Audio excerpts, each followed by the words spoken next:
So I'm getting on the video specifically to talk to you about seduction. I had something very interesting happen to me recently, and I want to share the story with you and then just give you a play-by-play of what happened and how I was able to get the guy to ask for my number. We're just going to talk about the energetics of seduction and how to create it specifically when you see somebody that you're attracted to for the first time. So I'm going to tell you a story. I'm at a 5-star hotel in Bali on the river. There's hundreds of candles all around the river reflecting off the water, and there's a big, plump, juicy moon in the sky. And I'm with my girlfriends. And of course, it's so romantic, and we're loving it, and our hearts start, fluttering and thinking about the opposite sex. My girlfriends start, chattering about there's not enough men, all the good men are taken. And I'm like, come on, ladies, let's go get some food. We go up to the bar to get some food. And we order the food, and being in Bali, I know it's going to take a long time. So I decide to get a basket of chips in order to help me with my hunger. We walk outside to these beautiful natural pools. And we're standing there and chatting. And soon I see this very handsome, tall, dark-haired man looking at my basket of chips. So I look down at the chips, I look back at him, I look down at the chips, I look back at him, and I ask him, do you want a bite? And he says, actually, I would. So I stand there and I wait for him to approach me, and he comes over and gets some chips, and I'm still chatting with my girlfriends and offering him the chips by giving him the, putting the basket towards him, but finish up my conversation with my girlfriends. And then after that's done, I turn towards him and I focus on him. I ask him what his name is, and we start chatting and just being really playful and fun, laughing. And as I'm laughing, I touch his arm, and we just are enjoying each other's company. By the end of the conversation, he asks for my number in order to ask me out on a date, and we say goodbye. Now, something funny happened with my girlfriends while I was having that conversation. They kind of came behind me, like they were hiding behind me the way like a shy little girl would hide behind the leg of a mom. And so when the man left, I turned to them, I'm like, what is wrong with you guys? And they gave me a question back. How do you do that? They said. And I'm like, do what? And they're like, talk to men that way. And in that moment, I realized, oh, I have a mini seduction kind of formula that I use when I want to get men interested and have a conversation with them.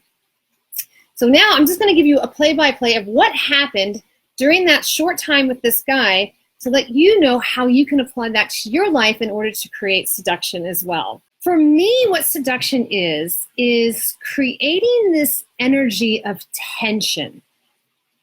So people love having this kind of excited tension happening in their life. This is why we like peak performance stuff like roller coasters and falling in love. There's this tension and excitement that we don't know what's going to happen, but we like it, but we're still anxious. But it's not too much tension where it's stress, but it's just enough tension where we feel alive.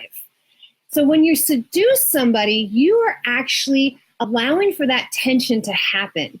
You are the magical creator of this tension between you and them. Now let's talk about how we do this, especially when we see somebody that we are attracted to.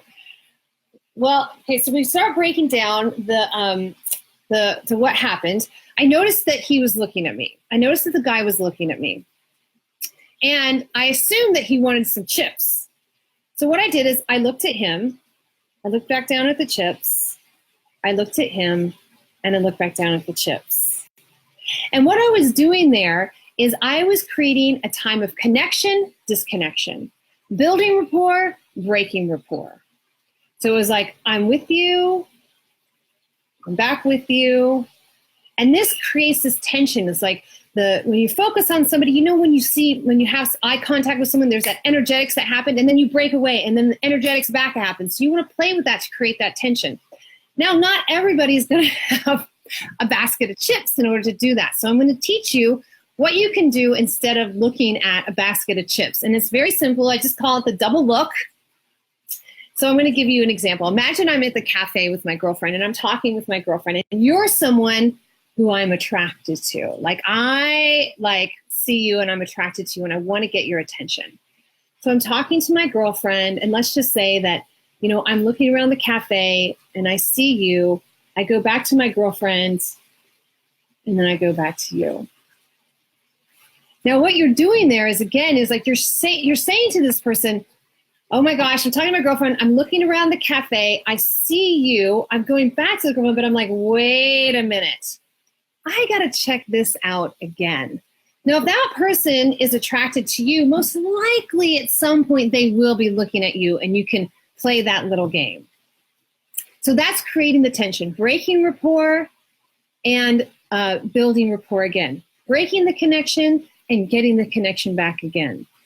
Now, this is a dance. Now, you're seeing, is this person going to dance with you? Are they interested in playing this game? Now, you have no idea. They could have they can be in a relationship. Their grandmother could have just died. We don't have no idea what's going on in their world. But are they available for this kind of play and seduction? Are they willing to be seduced? You have to have two participants in a seduction, someone who's seducing and someone who's willing to be seduced. If you don't have that, it ain't going to happen. So you're testing, is this person willing to be seduced? So now, what I did in my scenario is I created an invitation to him. Now, what I was saying is that I'm choosing you. Are you going to choose to pursue? So for women, this is really good for us because, you know, we do like being pursued, and men, you guys like doing the pursuing. I'm not saying it always has to happen this way. I'm just saying that this is a nice framework. The feminine likes to be back, relax, and people come to them. The masculine likes to go out, be in action. And even though we both have masculine and feminine, a lot of us like to default to our gender and our physicalities. This is not always the case. I'm just making some generalities. So I had an invitation. I let him say, okay, do you want a chip? Now he gets to choose if he wants to interact. And notice I stayed where I was. I didn't go over to him to say, here's a chip. I let him choose. So I'm not forcing this on him. I'm letting him dance with me. And he decided to come over. So he grabs a chip. But I don't immediately focus on him because I want to keep that tension going. So I'm talking to my girlfriends and figuring out, like, just finishing up the conversation with my girlfriends before I turn to him and ask for his name and start the conversation. Again, it's kind of like you're saying, I'm with you, you're welcome, but I'm not going to just give everything over to you. We're going to dance a little bit more. And this is not manipulation. Think of it as more as entertainment. So now I'm talking to my girlfriends. I finish up and then I ask for his name and I start chatting. And I'm just playful, fun, free, you know, talking about the chips, talking about the romantic area, being sexy. And he's laughing. I'm laughing. I'm specifically laughing with him, like making sure that he knows that I'm engaged with what he has to say. And, sorry, my hair is in my face. And so now since I'm engaged with what he has to say, and then I touch his arm. Physicalities is another way of creating tension. So it like brings them into their body. When you touch somebody, all of a sudden they're back into their body and it creates this different type of tension. They're out of their head and back into the body. So this is actually a gift. But of course, you don't want to touch people inappropriately. So the best place to touch them is just on their forearm. Studies have shown the more you touch people, the more they trust you. So the more you actually touch the person on their arm, the more they're feeling more trustworthy to you and more excited. Another thing around physical touch is touch yourself. And as women, we know we touch our hair. You know, you can touch your arms.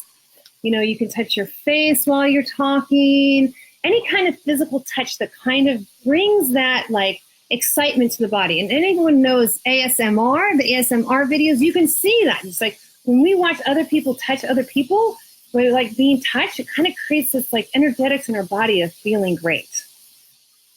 So physical touch is also very important. And then he asked for my number and wanted to ask me out on a date. So I was like, fantastic. So that worked. So again, just to reiterate, here's the seduction formula. You want to create tension between you and him. That creates aliveness in his body or her body. I'm just saying him because I'm a woman and I was with a man. And how you do that is that you want to create connection, break connection. Another good example of this is I was at Burning Man and I was dancing in one of the camps. And I had this pink wig on and I was all dressed up. And I saw this sexy man across the dance floor. And he was looking at me. And so I can see him looking at me. And I'm like, I see you looking at me. I'm going to put on a show for you. And so what I did is I would look at him and I'm dancing and I would turn around and I would look at it again and turn around and look at him again. And again, what I'm doing is like breaking rapport. And his face, like when I turned around to look at him again, he couldn't hold back. His face looked amazing. He was so excited to see that I was looking at him again. It was absolutely adorable. Needless to say, we had an amazing love affair that Burning Man. And so then you also want to talk about laser focus. So, I kind of missed this. So after you break rapport, get rapport, you want to laser focus on him and make sure you have eye contact with him.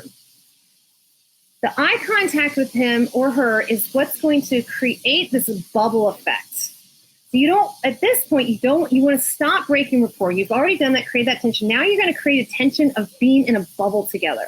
And how you do that is you are laser focused with them and you are saying, you have been chosen.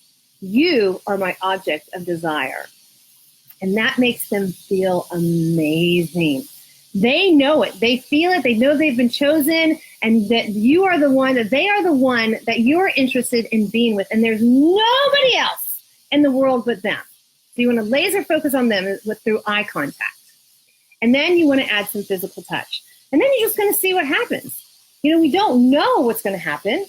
We have no idea if they're willing to play or not willing to play. But this is just a game. This is just for play. You don't have to do this stuff in order to get into a relationship. This is not a necessary thing. It's a good thing because it is flirting. And so flirting takes a relationship from, hey, we're going to be friends. Like if you just start talking to a guy like he's friends, you just think, she just wants to be friends. If you put a flirt on, you're sending a sign saying, I am interested in exploring the possibility of me and you dating. I don't know. I have no idea what's going to happen. I'm just here in the present moment. But in the present moment, I'm letting you know I'm interested in that possibility. So flirting is the first step in most relationships. Letting that person know that I'm not interested in a friendship. I'm interested in something else. Okay, so then, again, you don't have to do this. It's just a way of being playful and flirty and creating seduction. It's not going to have you necessarily win at relationships. You could just do it because it's fun, it's playful, it's interesting, it has you feel alive, it has other people feel alive. So if you're interested in doing that, just follow that formula and see how it goes. Now I will tell you, the best way to make sure that you're successful and feel good about doing this stuff is making sure that you are taking care of yourself so you show up as your best self, so that you show up as someone who is free, alive, bold, and confident. Now, we have confidence and we have competence. Now, when we have more competence, through practicing, we get more confident.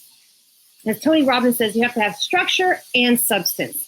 You just can't have one. You can have the confidence, the structure, but you have to have the substance, the competence.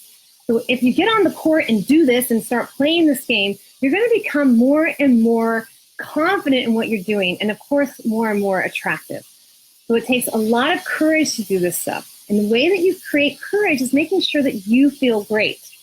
So just ask yourself right now, how am I setting myself up for success in relationships and relating to anybody? How am I taking care of myself so that I show up as brilliant as I can in the world? There's 3 areas to look at. Very simple, 3 areas to look at. Exercise, what you're eating, and your sleep. Any part of those 3 areas that are not like fully in line with how you want to be impacts how you show up in the world. And what's great, it's only 3 areas. So look for yourself right now. What area can I get better at? What area can I take care of myself more? How can I eat better? How can I exercise, even if it's walking 20 minutes a day, or for me, it's stretching 20 minutes a day. I do these silly, easy stretches, but they are so good for me and how I show up in the world. And then sleep. Sleep is so important for us. Do I have a good sleep schedule for myself? Am I getting enough rest so that when I get out in the world, I have energy and feel alive? Okay, I think that's it. That's the seduction formula. Create tension. Remember, it's entertainment. It's not manipulation. You're not trying to manipulate and get something, because, if you manipulate and get something and try to get somewhere and try to be a certain way, it's never going to work out, because it's going to break down, because it's not who you actually are, and who they think you are is going to become something else. It's kind of like how you make up stories about the person you start dating.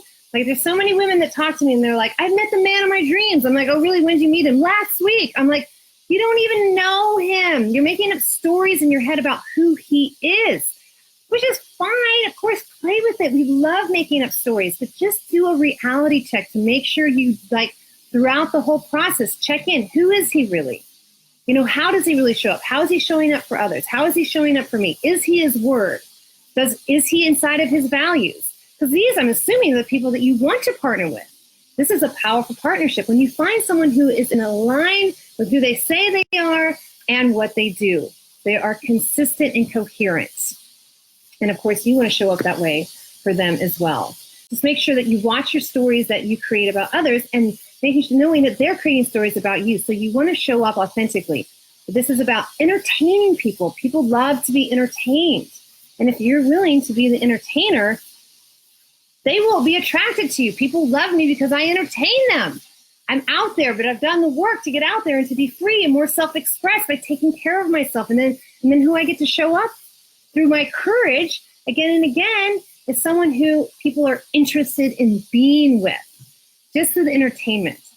And, me and this guy, I have no idea if we're even going to go out on a date or, what's going to happen, but that's complete for me. I don't care if he calls me or not. I am so happy with that interaction. I feel so fulfilled with what happened, who I was, who he got to be, what he created in that moment. It was just beautiful, and I don't need anything else. I don't even know who he is, so I wouldn't need anything else at this moment. Now, it could be that we start dating and we have, an amazing relationship. God only knows. But for me, that is complete. Okay. Now, I want to know who's willing to go out and do the seduction formula. Just let me know. Let me know if you're willing to do it. You could be like, hell no, I'm not doing that. And that's totally fine. If you could be like, yes, I'm going to be courageous enough to see if I can create that tension between me and the other by connecting, disconnecting, full focused attention, and then physical touch. Very simple 3 things. And again, you're just checking in. You have to be checking in with yourself to see, are they responding the way that I want them to respond? Are they willing to dance? And if they're not willing to dance, don't make it mean anything about yourself. It has nothing to do with you. Just go out and find the other person. Because one thing we do is sometimes when we find someone we think is attractive, we get laser blinders on, and then we think it's only that person. And then we forget there's hundreds of amazing people out in the world doing amazing things that we could connect with. So you want to make sure that you take the blinders off. Don't allow yourself to think oh, this is the only one. Because if he or she is not willing to dance with you, then they're not the one. At least not the one in this moment. Okay. That's it for me. I want to tell you that I'm writing a book called The Art of the Torrid Love Affair. And I'm so excited about it. And I am going to be teaching more and more stuff like this in the book with a lot more depth and a lot more stories about my life and how I applied these guidelines that I have created to create a more free, passionate, excited, and joyous life. I've experienced it. I want other people to experience it as well. And I'm so excited to be writing it down and so excited to support you to have the most alive, passionate life that is available to you. I will be telling you more about that very soon, but please watch out for more information about the art of the torrid love affair. If you want to get some guidance about seduction or anything else in your relationship, I'm going to have an Ask Me Anything session as well, AMA. So send me PMs or on Facebook or anything, any question that you have, and then I will get on the live and we'll answer a couple questions that I get in my private messages, and then also answer live questions. All right, that's it for me. I want to let you know that I love you. Most of you, I probably know. Some of you, I might not know. But let me tell you, it does not matter. I love you dearly, and I believe in you. And what I want for you in your life is you to be fully expressed, fully alive, and fully joyous. So you can count on me to deliver content so that you can have access to that. Thank you so much for joining me today. Okay, until I see you again, my little cuties. Bye now.